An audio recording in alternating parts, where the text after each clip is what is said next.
Hello, my name is Philip Brown. I'm the owner and operator of Next Step Inspections, and today I have Mike Weber with Focus Insurance. Mike, introduce yourself. Hi there, I'm Michael Weber with Focus Insurance Group. We're your full service independent insurance agency offering all types of coverage. And today we're going to talk about the importance of wind mitigation and 4-point inspections. Good, thank you. So, one thing that a lot of you guys might not know about Mike is, he was a home inspector. He also was a realtor, and he now is working as a insurance agent, as he, had mentioned. And that's why I wanted to bring him in as a subject matter expert. So today what we're going to talk about is the 4-point inspection. The 4-point inspection is a condensed version of a comprehensive inspection where we look at 4 components such as the plumbing, HVAC, the roof, and the electrical. Now, Mike, what exactly, when we send the report to you guys, are y'all looking for? We're looking for recent updates to the home. Typically, the 4-point inspection is needed on any home 30 years old or older, and a lot of times those homes haven't had electrical upgrades, plumbing upgrades. More often than not, at some point the AC has been replaced, but may not know when. So we're looking for details on what condition the electrical system is in, when the AC was replaced, if there's been plumbing updates, if the roof is in good shape. We want to make sure it's a structurally sound, safe home for the new owners. Okay. And when would you recommend that this inspection take place? At the time of the regular home inspection. Almost all buyers now are getting a home inspection prior to purchase. I would recommend at the same time you're getting your home inspected for the full inspection, have them complete a 4-point inspection as well if your house is around 30 years old or older. So, Mike, do you recommend a 4-point for new construction?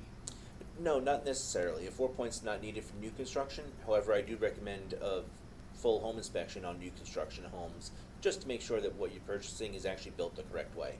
Okay, awesome. Okay. So, if there are any new realtors that are joining or that are just now getting into the industry, what type of recommendation would you give them if they're unsure if they would need a 4-point? If they're unsure, they can always call me. I'd be happy to answer any questions that they have. And what's a good number for you guys? I can reach 813-712-4191 Okay. or shoot me an email at michael@focusinsurancegroup.com. I'd be happy to look up the age of the house and let any realtor know what inspections might be required for that home. Okay, great. Mike, one of the things that I notice when I'm doing an inspection for the 4-point or, just a regular home inspection are, specifically the electrical panels. I sometimes come across older Sylvania panels, Zinsco panels, or Federal Pacific panels, and those have tended to be problematic, over a course of time. From the insurance standpoint, that is true. They are problematic. Insurance companies have found that they are a source of home fires. These older boxes from Federal Pacific, Zinsco, and Sylvania tend to not be as fireproof as newer boxes are, and have led to a number of claims from sparking. Some things that I've found to be kind of showstoppers are, leaks in plumbing, polybutylene. Would you care to maybe expand Sure. on some of the things that you guys look at? On the plumbing, the polybutylene and galvanized piping tend to be older pipes that are more prone to leaking in the house or under the house, and have been a great cause of many insurance claims due to broken pipes. Those are in the customer's best interest to have replaced. It'll save them money down the road and save them money on their insurance. Sometimes we find some older units out there, and I know that with these older units, the refrigerant is hard to replace in those older units. And sometimes we'll find units that are at the end of its life cycle. Would you care to expand a little bit more of some of the things that you look at during the HVAC side? We look to see that that's updated because, as you said, it's hard to find the refrigerant for the older units. It also is a cause of breakdowns on the AC units in the houses. Often the heat is tied to the AC, and it's one unit. If you don't have heat in the house, it won't pass an inspection. So that becomes a cause of concern. In Florida, you don't have to have air conditioning, but you still have to have heat. And the older units, if they can't provide it, won't pass an inspection. So that's why it's important to find out that they're updated and working in good working order. Okay.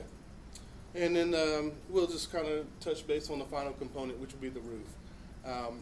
Sometimes I find roofs, they have permits, but sometimes you'll find new roofs out there without permits.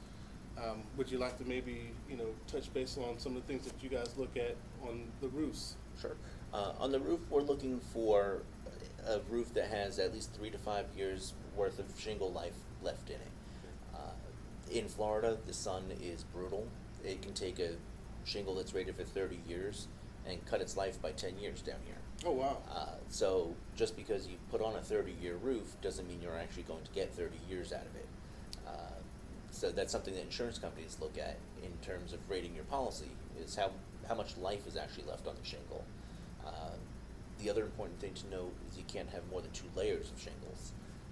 A lot of these older homes, people shingle over the roof without taking off the older layers, and it can build up over time, and that's dangerous as well. Mm-hmm. The roof isn't built to withstand all that weight, and more leaks can happen, and it won't qualify for insurance that way. As Mike was saying, we talked about the 4 different systems in the house.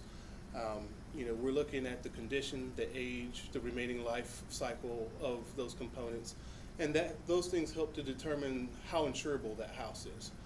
If you guys have any other questions about the 4-point inspection, I highly encourage you to give Mike and his team a call here at Focus Insurance.